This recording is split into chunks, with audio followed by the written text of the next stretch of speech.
Friends, आप सभी का फिर से स्वागत करती हूँ अपने चैनल नाज़माज़ ऑर्गेनिक गार्डन में।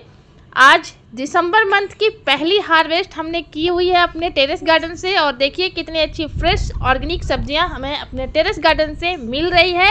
तो हमारे साथ वीडियो में अंत तक बने रहिएगा ताकि आप टेरेस गार्डन से भी इतनी अच्छी ऑर्गेनिक फ्रेश सब्जियों की हार्वेस्टिंग कर सकते हो, और वो भी जीरो बजट में गार्डनिंग करके।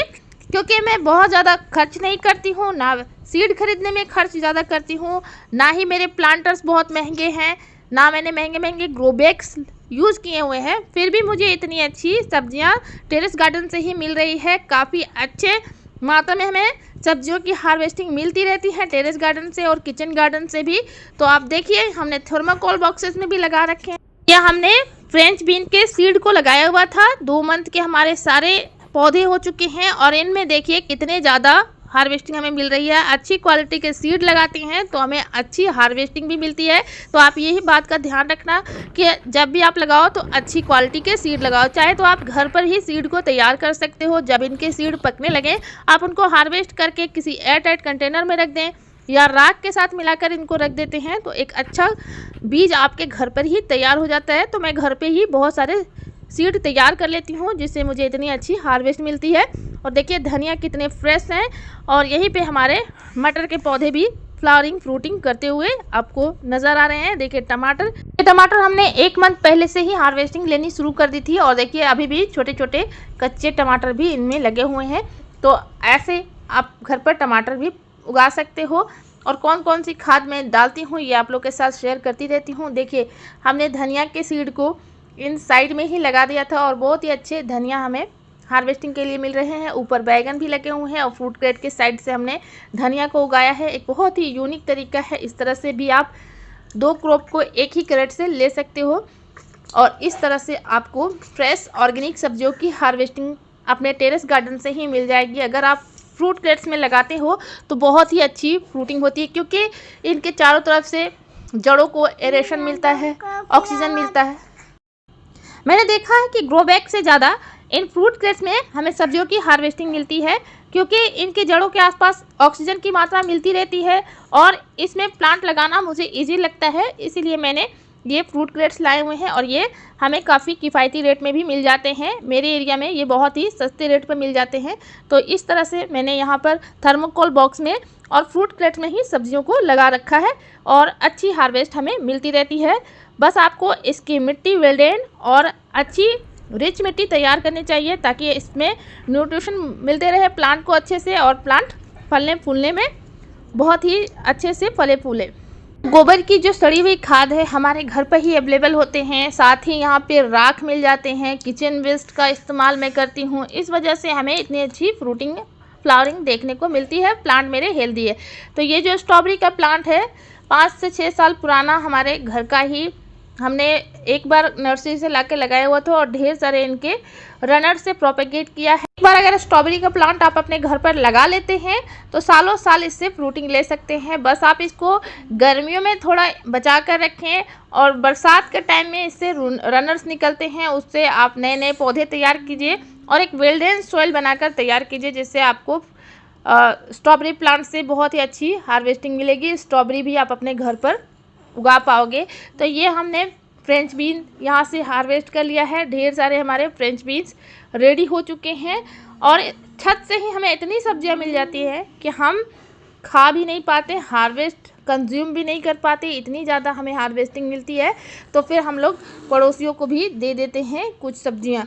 तो इस तरह से हमें टेरेस गार्डन से हार्वेस्टिंग मिल रही है। यहाँ पर आप देखो फूल गोभी का भी पौधा लगा हुआ है। एक क्रेट में हमने 2 फूल गोभी के पौधे लगाए हुए हैं। फ्रेंड्स सर्दियों में तो बहुत ज़्यादा सब्जियों आप अपने घर पर उगा सकते हो और बहुत अच्छा लगता है अपने घर पर सब्जियों को उगाना और इनको हार्वेस्ट करना। जब इनको हार्वेस्ट करते हैं तो बहुत ही ज़्यादा खुशी मिलती है। साथ ही इनका टेस्ट भी बहुत ज़्यादा अच्छा रहता है और हेल्थ के लिए भी ऑर्गेनिक घर की सब्जियां बहुत अच्छी रहती हैं क्योंकि हम बाज़ारों से जो भी सब्जियां लाते हैं वो केमिकल युक्त होती हैं, उनमें केमिकल का इस्तेमाल किया हुआ रहता है। तो ये सब सब्जियां अगर आप अपने घर पर लगाना चाहो, अभी सर्दियों का टाइम है तो इनको उगा सकते हो। फ्रेश सब्जियों की हार्वेस्टिंग भी ले सकते हो। दोस्तों जो भी हमने फ्रेंच बीन के सीड लगाए हुए हैं, बहुत ही अच्छी क्वालिटी के सीड इसके निकले हैं, इसलिए मैं इनके सीड को नेक्स्ट ईयर के लिए भी सेव कर लूँगी। तो इस तरह से आप अपने अच्छी क्वालिटी के सीड होते हैं तो उसको सेव कर सकते हो। टमाटर के भी बहुत सारे हमारे पौधे निकल आए थे तो हमने उनसे भी सेव किए हुए थे सीड, और बहुत ही अच्छे टमाटर और बैगन के पौधे हमारे निकले हैं। तो इसके भी हम सीड को रखने वाले हैं। लोकल नर्सरी से, लोकल एरिया से ही हमने इनके सीड को मंगवाया हुआ था। जो भी लोकल यहाँ पे मंडी लगती है वहाँ पे बहुत अच्छे सीड मिलते हैं, तो वहीं से मैं अपने इन सीड्स को मंगवाती हूँ। वैसे तो ऑनलाइन भी सीड्स मिलते हैं मगर मुझे उतनी अच्छी क्वालिटी के नहीं लगे। यहाँ पर आप देखिए कि गुच्छे गुच्छे में हमारे फ्रेंच बीन्स लगे हुए हैं, और इसी के पास लगे हुए हैं फूल गोभी के कुछ पौधे में। देखिए छोटे छोटे फूल गोभी भी बनना शुरू हो गए हैं। तो इसकी जड़ों के आसपास हम खाद डाल देंगे, मिट्टी डाल देंगे, जिससे इसको तो पूरी ताकत मिलेगी और हमारे बहुत ही अच्छे सब्जियां हार्वेस्टिंग के लिए मिलेंगे। देखिए जब भी आप गमले की मिट्टी तैयार करें तो उसमें रेत ज़रूर मिला लें, और मेरी जो मिट्टी है बहुत ही ज़्यादा फर्टाइल है तो इसमें आप खाद ज़रूर मिला लें, क्योंकि मेरे यहाँ पे गोबर की खाद घर पे ही अवेलेबल होती है। आप कोई भी तरह का खाद बना सकते हो, या तो किचन में जो कचरे निकलते हैं उनसे भी खाद तैयार कर सकते हो, या आप किसी भी तरह का खाद, वर्मी कंपोस्ट भी इसमें डाल सकते हो। तो यही सब खाद का इस्तेमाल करने से इतनी अच्छी हमें हार्वेस्टिंग मिल रही है। अगर आप देखिए दोस्तों, धनिया, जो घर के ऑर्गेनिक धनिया होते हैं और बाजार के धनिया होते हैं उनमें बहुत फ़र्क होता है। इसका जो सेंट होता है, इसका जो टेस्ट होता है काफ़ी अच्छा होता है।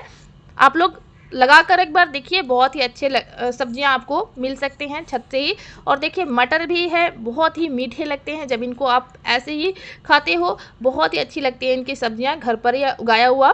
तो इन सभी को मैंने भिगो कर लगाया हुआ था, मटर के सभी बीजों को, और इनको आप स्प्राउटेड करके भी लगा सकते हो। प्याज के पौधे भी लगा सकते हो छत पर। अभी जो प्याज हम घर पर यूज़ करते हैं उस प्याज से भी आप प्याज की भी हार्वेस्टिंग ले सकते हो, और स्प्रिंग अनियन भी इनसे उगा सकते हो। तो यही सब आप अपने घर पर भी उगा सकते हो छत पर। अगर आपकी थोड़ी सी भी जगह है तो आप अपने घर पर सब्जियां ज़रूर उगाएं दोस्तों, और इतनी फ्रेश और इतनी अच्छी वेजिटेबल अपने घर से ही ले सकते हो। तो जब भी हम मटर के पौधे को अपने घर पर लगाते हैं तो इसको लगाने से ही हमारी मिट्टी फर्टाइल हो जाती है, क्योंकि ये नाइट्रोजन से रिच करती रहती है हमारी मिट्टी को। तो आप अब जब भी गार्डनिंग करते हैं तो मटर के पौधे को अपने गार्डन में ज़रूर लगाएं, क्योंकि ये हमारी मिट्टी को उपजाऊ भी बनाती है। आप लोगों को पता नहीं होगा कि इसको लगाने से नाइट्रोजन की पूर्ति हो जाती है, हमारे मिट्टी में नाइट्रोजन की कमी दूर हो जाती है। तो ये देखिए हमने यहाँ से कुछ मटर को भी हार्वेस्ट कर लिया है, जिनमें अच्छे से बीज तैयार हो चुके हैं, और कुछ मटर हमारे अभी मैच्योर नहीं हुए हैं तो उनको हार्वेस्ट नहीं करेंगे। जिनमें अच्छे से दाने बन चुके हैं उनको हम हार्वेस्ट कर लें। और पूरा ही मटर का पौधा देखिए फलों और फूलों से लदा हुआ है। तो इसके बारे में भी सेपरेट वीडियो आएंगी और मैं आप लोगों के साथ शेयर करती रहूँगी कि किस तरह से मैं इन सब्जियों को अपने घर पर उगाती हूँ। दोस्तों सीजनल सब्जियां जो भी होती हैं उनको उगाना आसान होता है, क्योंकि सीज़न के हिसाब से इनमें पालों का भी ज़्यादा असर नहीं होता है, ठंड का भी ज़्यादा असर नहीं होता है, क्योंकि सर्दियों में ही इनकी फ्रूटिंग होती है। बस हमें कुछ बातों का ध्यान रखना पड़ता है। जब भी हम इनमें वाटरिंग करें तो ये देखते हुए वाटरिंग करें कि मिट्टी अच्छी तरह से सूखी हुई नज़र आए, क्योंकि सर्दियों में बहुत ज़्यादा पानी की ज़रूरत नहीं होती है। जब मिट्टी 2 इंच सूखी हुई दिखे तभी आप इसमें पानी डालें। और बहुत ज़्यादा जो टंकी का पानी होता है, ठंडा पानी, एकदम सुबह सुबह आप इसमें पानी डाल दोगे तो इससे भी प्लांट शॉक में चले जाते हैं, क्योंकि सर्दियों में खुले आसमान के नीचे ये प्लांट रहते हैं और पालों का, शीत का डायरेक्ट असर इस पर पड़ता है। तो प्लांट को बहुत ज़्यादा ठंड से ही बचाना ज़रूरी होता है। इसलिए इसमें मैं गर्म खाद डालती रहती हूँ, यानी कि मैं इसमें डालती हूँ मस्टर्ड केक फर्टिलाइज़र जो कि गर्म खाद होती है, और गोबर की सड़ी हुई खाद जो बिल्कुल डिकम्पोज होती है वो खाद डालती हूँ, जिससे हमारे पौधे सर्दियों से लड़ने की क्षमता मिलती है। तो यही सब कारण है कि इतने अच्छे हेल्दी प्लांट्स हमारे हैं। और जो भी प्लांट्स हमारे सीजनल नहीं हैं उसके लिए भी कुछ स्पेशल केयर करनी पड़ती है। जैसे कि जो प्लांट डोरमेंसी पे जा रहे हैं उसमें हमें ज़्यादा खाद पानी कुछ भी नहीं देना होता है, बस उनको बचाना होता है। उनको हमें पालों से दूर रखना होता है, उन पर पालों का बहुत ज़्यादा असर पड़ता है, क्योंकि ये जब मटर है ये सर्दियों के ही प्लांट हैं, इनमें पालों का असर नहीं होता है। लेकिन ये देखिए पुदीने हैं, ये गर्मी में बहुत ही अच्छे से ग्रोथ करते हैं, तो इनको हमें कट करना रहता है। देखिए बहुत ज़्यादा इनके रूट फैल चुके थे, तो इनको कट करके हमने यहाँ से निकाल दिया है और छोटी छोटी जो कटिंग्स हैं इनको रहने दिया है ताकि ये सरवाइव कर सके। तो इस तरह से आप अपने टेरेस गार्डन में अपने सब्जियों की देखभाल कर सकते हो। दिसंबर और जनवरी 2 मंथ आपको खास ख्याल रखने होंगे अपने सभी प्लांट की, क्योंकि इनमें बहुत ज़्यादा सर्दियों का असर भी होता है। प्लांट हमारे शौक में भी बहुत सारे चले जाते हैं, तो इनको देखभाल करना होता है, अच्छे से इनमें धूप मिल सके इस बात का भी ख्याल रखना होता है, क्योंकि सबसे ज़्यादा ज़रूरी होता है इनको धूप, ताकि प्रकाश संश्लेषण की क्रिया हो सके और हमारा प्लांट अच्छे से फले फूले और बढ़े। तो फ्रेंड्स, कैसी लगी हमारे टेरेस गार्डन में हार्वेस्टिंग की वीडियो और ये इन्फॉर्मेशन आप लोगों को कैसी लगी कमेंट में ज़रूर बताइएगा। अगर वीडियो पसंद आए तो वीडियो को एक लाइक करके हाइप बटन ज़रूर प्रेस कीजिएगा और चैनल पे न्यू है तो चैनल को सब्सक्राइब करना ना भूलिएगा दोस्तों। तो फिर मिलते हैं गार्डनिंग से रिलेटेड ऐसी ही वीडियो में, तब तक के लिए bye, take care, keep gardening and happy gardening.